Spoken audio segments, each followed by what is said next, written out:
Mike's So my PhD IQ is above thesis is a 160. We don't know morass how high. of conceptual confusion, I'm smarter than you, and I'm stylistic better at many pretension, things. distortions of I'm more cited educated works, like that, sir. I and know more basic things than like errors that, sir. is the key to understanding the disconnect between the persona and the reality. Mike Israetel's PhD thesis is a failure.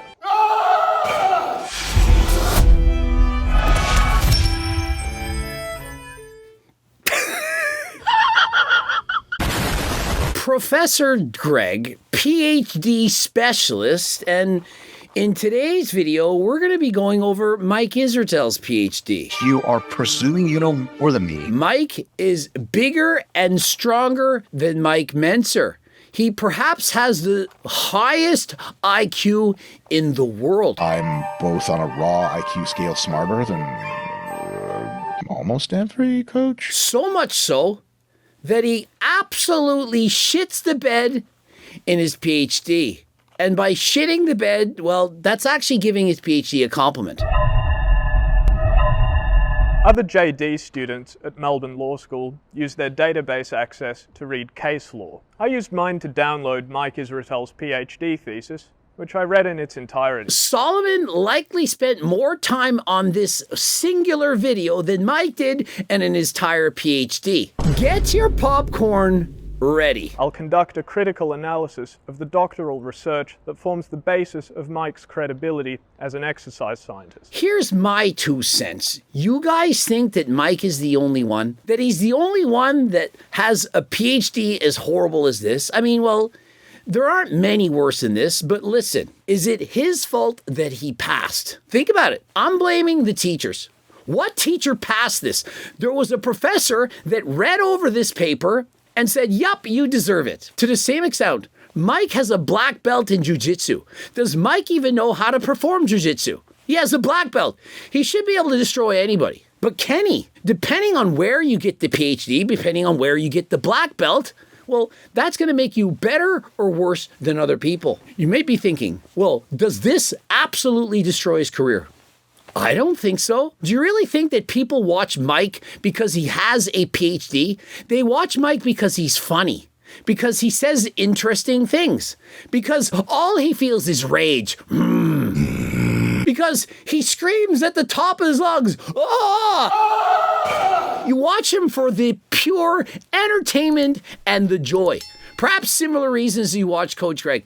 I say things that are funny. I do the things. You learn some information and you go about your day. Thank you, Greg. And so let us think of other YouTubers who also don't have a PhD. Jeff Nippert. Jeff Nippert studied university to be a dentist. He doesn't have a PhD. He doesn't have a master's in exercise physiology, but yet we learn from him. And so even though Mike is going to be proven to being essentially a moron in terms of his PhD thesis, does it really matter? With 320,000 views in one day on Solomon Nelson's channel with 28,000 subscribers, I think people care. What I got was a document so sloppy, shallow, and confused, it could only pass in a system that had already failed. If this was a first-year university paper, if I was his teacher, I would say, you know, this is not bad. It's your first try. Please go and proofread it a couple more times. I mean, you're on the right path. You have potential, but this is his PhD. I taught high school kids that high school kids could have done better than this. Damn! I'm sorry. I'm just telling you what I know.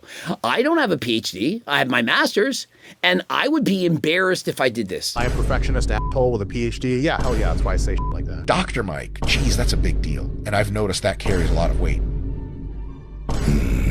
It's like when I partnered up with a couple of students to do a paper in university, and I'm reading their section, and I'm like, their cholesterol is as high as the moon at night, and I'm like, delete, delete, delete, and then I delete their entire section, and I rewrite it and get an A+.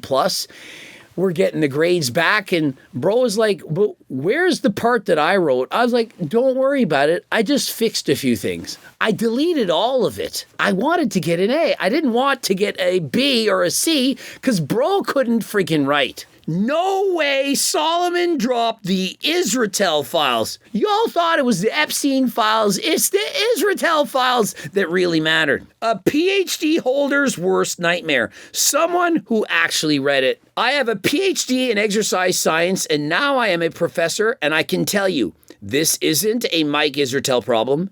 It's the entire field problem. I have seen far worse dissertations pass, even at big universities. And so remember, my twin brother, Alan, he has a PhD. He's a professor at Dalhousie University, but I'm not. I don't have a PhD. But does that mean I can't tell you fitness information? That if my brother were to start up a YouTube channel and start talking about getting jacked, losing weight, going over SARMs and so on, do you think his channel would be better just because he has a PhD? And so what you should realize is PhD don't mean shit. You're telling me I could have gotten a PhD by writing a paper that says, quote, athletic people are athletic, without even grammar or punctuation checking it. I have horrendously awful spelling, worse than you can imagine, but there's something called spell check. I used it. Now, there was one paper, I was in a rush. I remember I had the highest GPA every single year. Sometimes I studied a bit longer than last time. And I passed in my paper and it said Greg Douche. When you spell check, this is a true story, when you spell check Doucette, it comes up as douche. You can try it. And so when I got the paper back and the teacher had circled it in red and Greg Douche, and I got an A instead of an A+, my friends, for example, Gary, he said, Greg Douche. And for 3 straight years, people are calling me Douche because of my name. It wasn't because I was a douchebag. It's because I literally spell checked it to be so. Perhaps it was foreshadowing. To be fair and balanced, Mike has made it clear he was on low carbs when writing this. I thought he was permabulking back then. Low carbs, he was on a high carb diet. This is what I had said. When a single YouTube takedown video involves more rigor than a PhD dissertation. That's your comment? That's a more eloquently put reaction to what I had stated. Okay, I like the word rigor. Run it back, editors. I said this before reading this comment. Solomon likely spent more time on this singular video than Mike did and an entire PhD. This makes his advisor and panel look very, very bad, not just Mike. You guys were young once. You take shortcuts. You don't want to do the work. You perhaps copied from your bro. People in my university class did that. I went to the bathroom. I took a lot of shits back then. It's the same as now. I'm the king of fiber. These are all true stories. And while I'm at the bathroom, my classmates, they steal my paper. I'm writing the paper. I got the whole thing. It's for class. They steal it and they photocopy it real quick. They then pass in said assignment, the exact carbon copy of mine.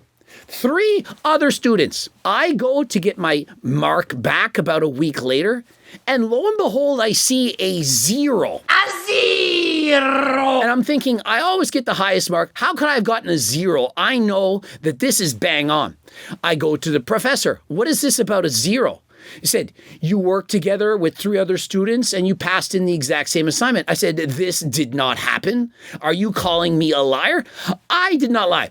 And I said, let's just look at my grades. You know, I'm pretty cocky. I had the highest mark and so on. Do you really think I needed somebody else's help to get me these answers? And so they thought about it and thought, you know what? You got a good point.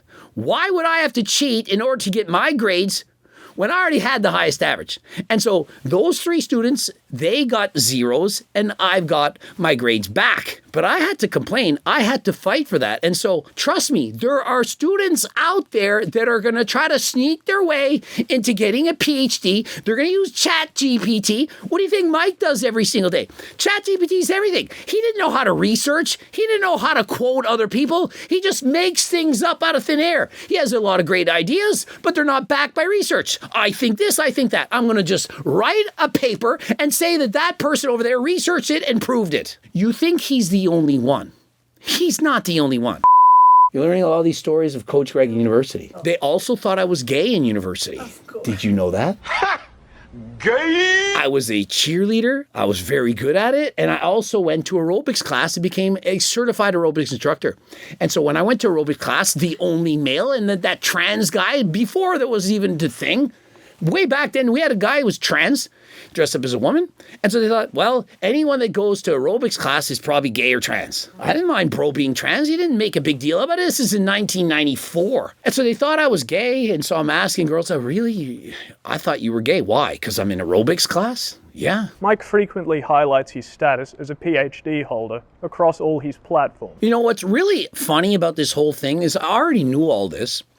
One of my closest friends, his wife, she read his PhD and upon reading it was flabbergasted. Like, how are you not going over this paper? Like, make a video and show the people, show the world. It's the mic drop. It's the slam dunk. All you need to do is talk about his PhD thesis. I said, people aren't going to care. You know, it's been done years ago. No one will care. 320,000 views later in a day from Solomon says the people, they actually care. Dr. Mike, Dr. Mike, Dr. Mike, Dr. Mike, Dr. Mike, Dr. Mike here. But what about the academic rigor of the PhD itself?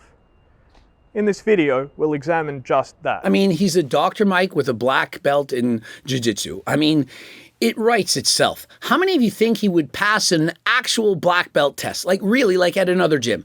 Like if he came to Halifax, Nova Scotia, and he was training at Titan's gym and so on, do you really think that they would say, yeah, he deserves a black belt? Or did he just go to a gym that gave him the black belt? The same as the PhD. If you go to an easy enough university and the professors don't even read your paper, you might be able to get it. Investigates how various fitness traits, including strength, rate of force development, power, vertical jump height, short distance sprinting speed, and body composition relate to one another in Division I collegiate athletes. I mean, that sounds like a fun paper I would write in third year university in exercise physiology class. And so in third year university, I did a paper on the effects of hypohydration on strength. I wanted to study this because I was dehydrating a lot for powerlifting competitions, for bodybuilding and so on. I really wanted to know, what would that do to me? And so I think I had more relevant information in that paper alone than in this. While doing that, I was also studying what would the effects be on cardiovascular endurance. Just from reading, you can learn a lot. And so whether or not you have a PhD,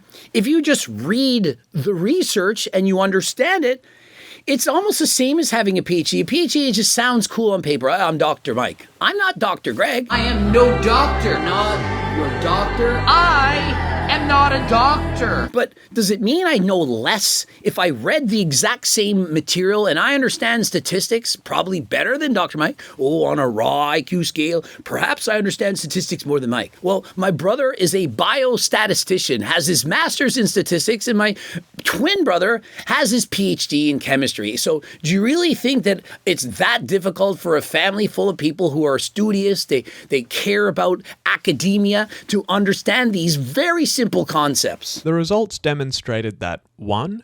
Strength strongly correlates with muscularity. Athletes with higher relative force and power output demonstrate superior jumping. I learned so much from that paper. It's a good thing. I mean, what else is new? People that don't smoke cigarettes in general have less lung cancer than those who do. People who eat in a calorie deficit, they're not as fat as people who eat in a calorie surplus. It's a good thing Dr. Mike came to the rescue. To be awarded a pass, a doctoral thesis must A. Demonstrate authority in the candidate's field and show evidence of command of knowledge in relevant fields. Doesn't he say that all the time? And whatever it is you think you're good at in your life, it'd probably take about a year and become an authority in the field in which you think you're good. He can't even win a pro card in 10 years, but he's an authority in 1 year in what you know best. Make a contribution to knowledge that rests on originality of approach and/or interpretation of the findings. D. Demonstrate the candidate's ability to communicate research findings effectively. When I did my master's, what they wanted me to do was to go for my PhD, and they wanted to advance the research on female participation rates in physical education. As women get older, as they go into high school, there are fewer and fewer females who take physical education. This is why, for example, I got my certification in being a power cheerleading coach, why I wanted to become a dance instructor, why I wanted to do aerobics, and so on. These were things that allowed more females to enjoy physical education. When I had been a student, hardly any women liked phys ed. By high school, the women weren't taking those courses. And so I needed to offer things that women would like. And so this was my passion, to spread awareness, to allow males and females to enjoy physical education. Now, I didn't end up getting my PhD. I didn't want to go and study all the time. I'm more of a doer, not really a reviewer, a researcher. I didn't like just sitting there and researching, and so I chose not to do it. Mike's thesis falls short of fulfilling one of the most fundamental requirements for doctoral research: a significant contribution of original knowledge. And so what new research did he create? Stronger athletes produce higher rates of force development. And so how did that help us in any way? Stronger athletes can put out greater force. A bigger, stronger athlete is stronger. Thank you, Mike. And that leaner athletes perform better in these tasks are not only unsurprising, but also extensively documented in prior research. It's important to know that, because I didn't know that. I didn't know that if I went to the gym and lifted weights, shoulder press, bench press, and so on, and was 300 pounds of muscle, that I would be better at throwing a shot put than some guy who's 5'6" and fat. You know, we needed to know that. Perhaps that's why Mike Israetel, that's why he stopped his dream of bulk. Remember, he was 270 pounds at his, quote, 30% body fat, of which it was closer to 40, and it caused him to have permanent love cells. Perhaps he should have done his PhD on what effect overeating has on the permanency of the love cells on your body. Mike's thesis proposes no new theories, investigates no novel mechanisms nor methods, and makes no methodological innovations. And so what he should have done his PhD thesis on was Turk Builder Max. Should have taken Uzbekistan, Ajuga Turkistanica, and given them to these athletes, the guys who were jacked and strong and so on, and said, this group, you take it, this group, you don't. And then answer me these questions. How do you feel after a month? People who take Turk Builder Max are going to say, you know, I felt stronger, I had more energy, better recovery, and I feel like I put on more muscle. Code Greg, 15% off. Don't forget to torque for Turk. As I'll detail later, the literature review in Mike's thesis is uncritical. It's just an inventory of past findings rather than an evaluative synthesis. There's different types of intelligences. I do believe that Mike has an excellent memory. I think he can memorize a ton of shit. So if he reads something, he can remember it and say, you know, I read this in this study and it said this and it said that. It takes a different type of brain, perhaps someone with an even greater raw IQ score, that can resynthesis data and create something new. Create a new cookbook. Invent recipes. Did I hear a laugh? Was there a smirk of a laugh in the background? I just love that you're a best-selling author. I mean, best-selling author, Coach Greg. I made a cookbook out of recipes from scratch that I invented back in the 90s and early 2000s zone. While everyone was having chicken, broccoli, and rice, my athletes were eating French toast pancakes and getting peeled and winning competitions. I said, what ingredients do we have and what can we do? I reorganized it. I created something new.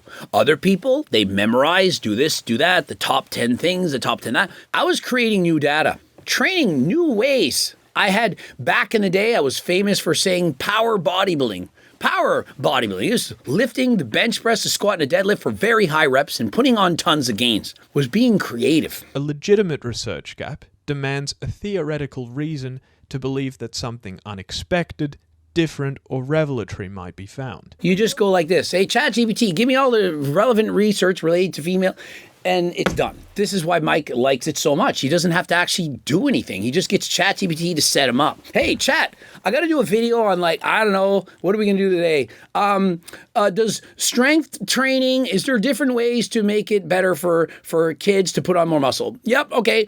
Give me a title. This is how hard it is to do a YouTube video now. But then people make fun of me because I react to other people. Do you not think you learn from me reacting to others? Like, when you watch my videos, how much do you actually learn? A lot. Why do you think people keep watching my channel? Oh, he's just reacting. He's a TMZ. Yeah.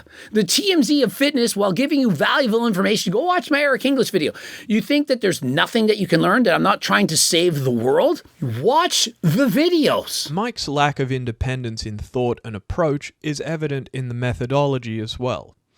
All performance tests, analytical techniques, and interpretative frameworks appear to be taken directly from existing literature. When I studied my master's and so on, and I had, brilliant people in my class, and we're talking about certain things, we're having debates, talking about certain topics, I realized that probably 90% of people don't understand anything. they memorize shit, but they don't actually understand it. Like, they can quote off every single thing, what date something happened, and what they said. But I'm like, okay, explain to me how that's going to work. My opinion is that most people, even those who are very, very smart, don't really understand anything. They just have memorized a lot of things. And having a memory, it's a wonderful thing. I don't really have a great one. I have I would say, below average memory.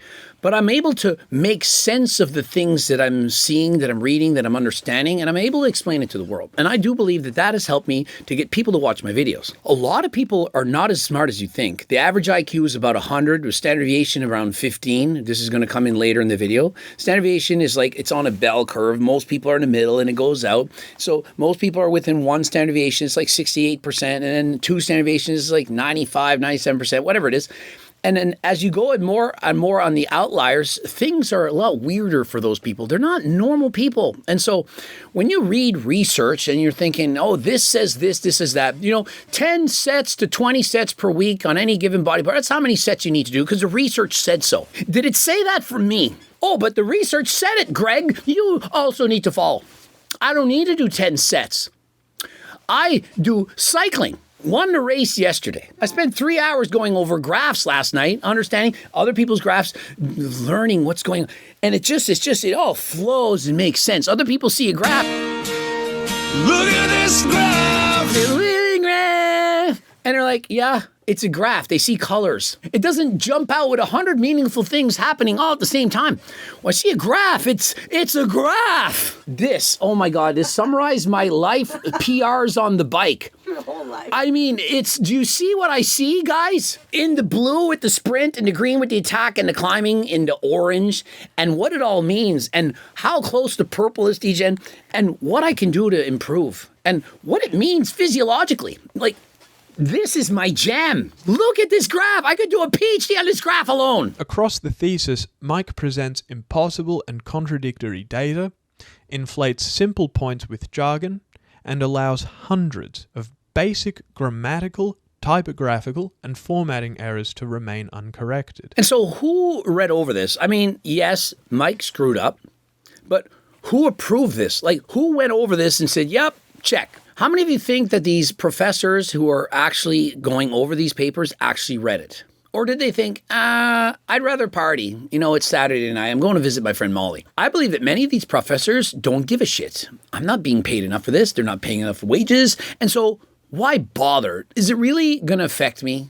I mean, what are the odds that Mike Israetel is going to one day get like 4 million followers on YouTube and that somebody's actually going to read one of his papers? Let's party. It's Saturday night. These are numbers so fundamentally wrong that they could only result from incompetent data entry, which is exactly what's happened here. Oh my God. There's not meme for that. Oh my God.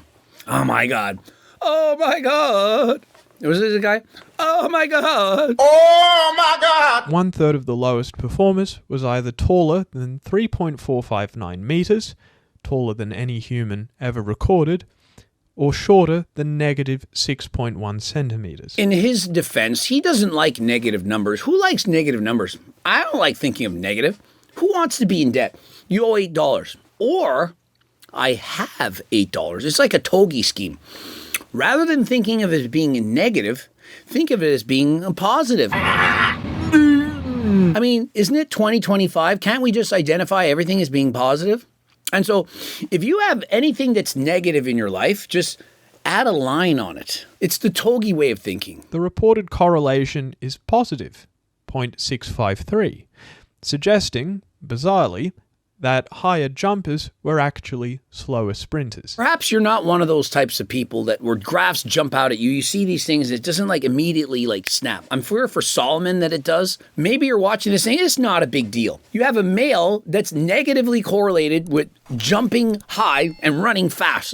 Hey, if you can slam dunk, you probably has fast twitch fibers. You can jump really high. You can probably run very fast. You probably also have an easier time pulling on muscle. Would it make sense that it's the opposite for women?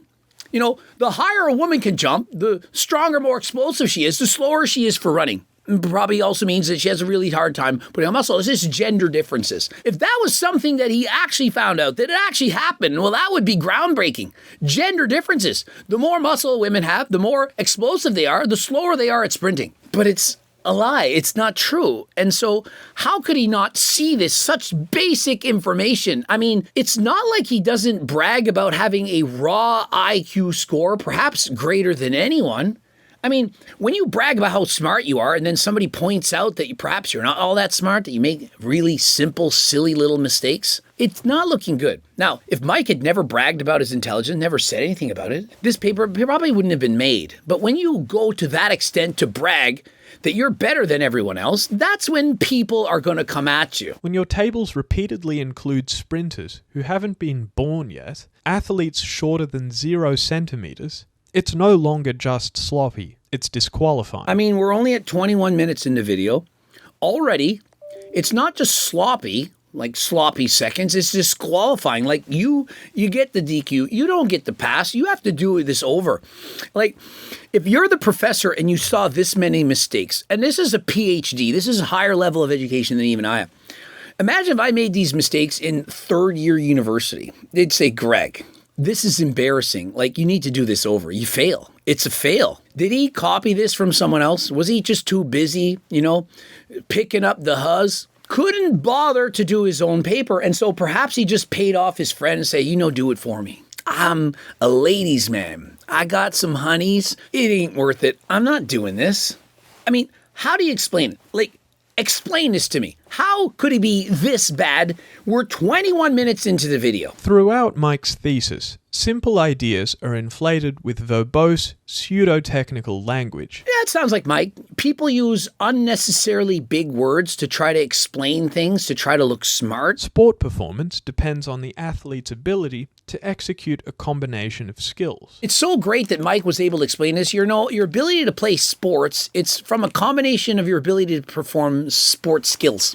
Wow. No one knew that how good you are at a sport is how well you do the things that you do during that sport. For now, let me draw your attention to how on page 33... Speaking of your attention, this is half price if you enter code SECO. It's only $20. 21 grams of protein, 230 calories, it's soft, and there's 2 flavors to choose from. Back to the video. Mike's tendency to overcomplicate sometimes backfires. Theoretical constructs that obviate the input of any sport-specific technique or psychological variables. Obviate. Excellent word that he didn't need to use. It's a Chad word. I don't need to say obviate ever. Not one time in your life do you need to say obviate. What he's trying to say is simple. Fitness characteristics are physical traits like strength and speed, independent of technique or mindset. If you really understand something, you can explain it to a child. Why don't you explain this to me like I am an 8-year-old? Like, if you really get it, like calories in, calories out, that's the only way to lose weight. You could explain it to a 6-year-old.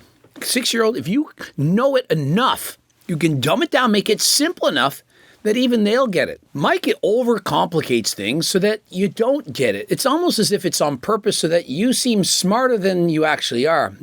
If you say it with enough big words and enough confidence, then no one's going to question you, even if it's on the most basic and simple task. But Mike Israetel's thesis doesn't just have a few scattered mistakes.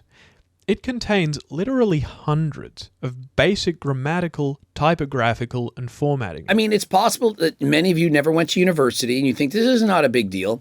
When you pass in a paper, you get 1 or 2 of your friends to proofread it for you. Like, you probably know that there's a spell check, and so it's probably not going to be able to correct the spelling on strength because it's spelt right, but it's there again. And so if you just read it and you take your time, you're going to notice these things. You then get your friend to read it, and then their friend, 2 other people, fresh eyes, and you notice certain mistakes, and this can be avoided. No reasonable standard of academic quality could justify a thesis this riddled with elementary errors. How many of you people right now, raise your hand, think they actually read over this thesis? Like the professor sat there with a red pen and spent, 6 hours reading it, and circling the mistakes and giving it that rigorous attention to detail that is required to give him a sufficient grade. How many of you people think that this was done? Perhaps the most common mechanical failure in the thesis is Mike's inability or refusal to press the space bar. It is annoying to have to press that space bar when you're trying to get your paper done fast enough to go out with the huzz. I mean, think of how much time it takes to do this. I mean, Why would you do that all the time? Why not just write one long, drawn-out paragraph without any punctuation, spelling, spacing whatsoever? Why worry about that? I mean, frankly, does this not read the way that I post on Instagram? I don't even read it back. You think I have some guy checking on my spelling? I write it once, I don't look back. I voice to text half the things, and that's what I do to post on Instagram. But imagine for a PhD. Mike claims to summarize the results of an investigation as illustrated in Table 3.4. However, a quick glance at Table 3.4 reveals a complete disconnect between the text and the table it purports to describe. And so imagine if the professor actually read this paper and he went to Table 3.4 and is like, well, that's not it. They would have said, you have to redo it. Mike, this is embarrassing. I'm going to give you one pass, one extra try. You know, I like you, Mike. You know, I want to see you succeed. You got to redo this. This is embarrassing.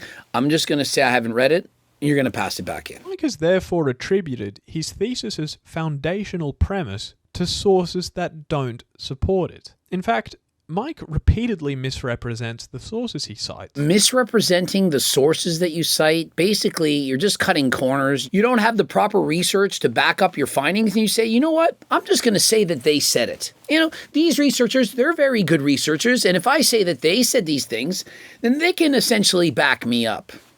That's wrong. All variation in athletic performance can be explained by these three factors.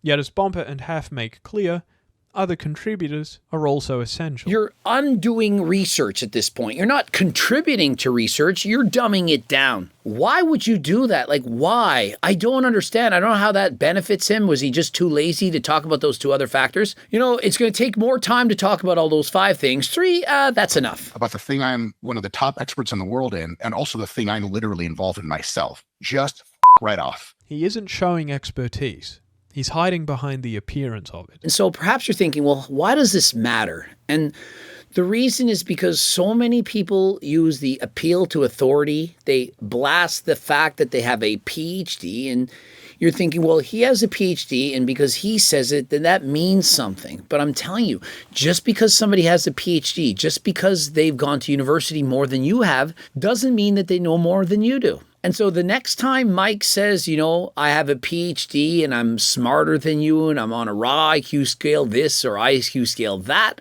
don't just take what he says for granted and assume that it has to be right because Mike said it. Just because Mike says something, don't assume it to be true. So when Mike slaps PhD approved on a product, as he did with this protein drink, just remember, it isn't a mark of trustworthiness. PhD approved. Like, do you really think a PhD in exercise physiology gives you a better stamp of approval on a protein powder? Like, why would it matter if you have a PhD? I have a PhD by Turk Builder Max. This is irrelevant. What are they actually saying? Listen to the information, listen to the arguments, and does it actually make sense? If a flimsy PhD can boost the credibility of someone whose work doesn't hold up, then people are well within their rights to question those who wave around their credentials at every turn. And so you might be thinking, well, he's just jealous. Why are you making this video? Like, why do you care? Well, if somebody can brag about how smart they are and that they have a PhD and that you should listen to them because of that, or that somebody else isn't as good as them because they don't have a PhD, then do you not have the right to question that PhD? How valid is it really? How much work did they put into it? And do they look like they know what they're talking about? Understand, we have every right to question anything. You can question me, he can question me, anyone can question anybody. You can defend it, you can argue it, and that is what it's all about. People should be allowed to question what they're hearing. They should be allowed to have their opinions, and we can discuss it on the internet. Because whether your doctorate is from MIT in quantum mechanics or East Tennessee State University in sport physiology, the title doctor is conferred all the same. Sounds just like black belt in jiu-jitsu. A black belt's a black belt, even though it's 5 times harder to get a black belt in that camp than this camp. Well, you both have black belts, and so this is the same with a PhD. Dr. Mike, geez, that's a big deal. And I've noticed that carries a lot of weight. So for me, only by signaling if only by signaling my PhD was a really good idea. And so if Mike didn't have a PhD, it would almost be better for him. He would just say, hey, I'm Mike. I read a bunch of stuff and I know a bunch of things and this is my opinion. That would make more sense because most people with PhDs, they're careful with what they say. They don't just throw things out there even if they don't know if it's actually true.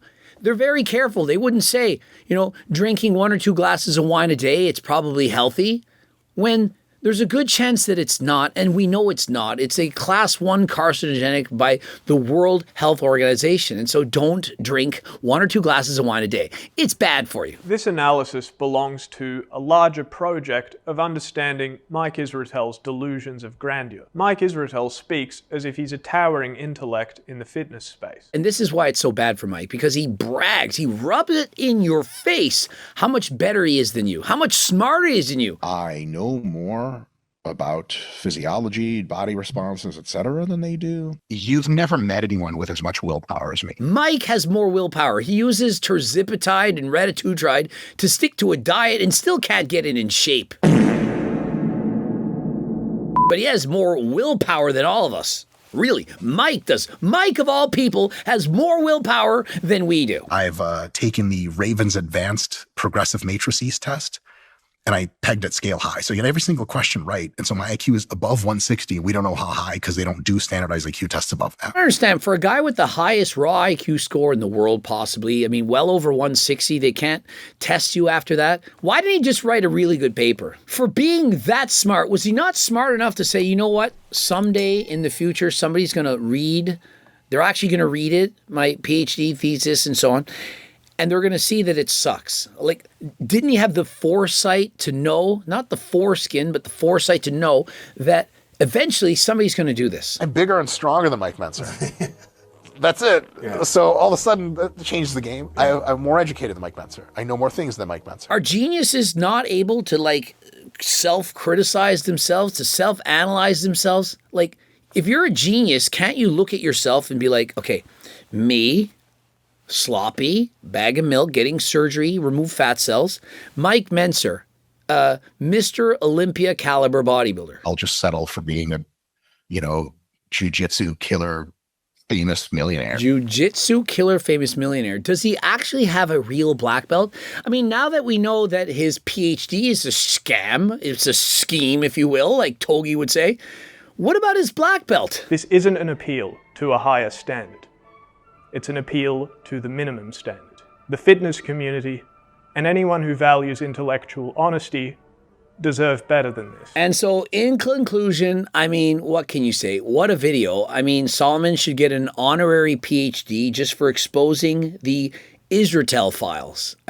Can you believe this? This is, in my opinion, shocking. You wouldn't have thought that he could have gotten his PhD. But what is more shocking? The fact that he wrote something so bad or the fact that they accepted it? But my own opinion is I don't think this is going to hurt Mike whatsoever. More people are going to be talking about Mike. Oftentimes, people that see people above them, they don't like it because they're above them. And so they cheer for them to fail. Like when Tiger Woods was winning too much, then all of a sudden he went on the downfall. They were cheering for him to fail. Then when you fail enough, then they cheer for you to come up. And so because people can now laugh at Mike, they can make fun of him. They're like, yeah, you're no better than me. You and your flashy PhD that was worth crap. It was worth nothing.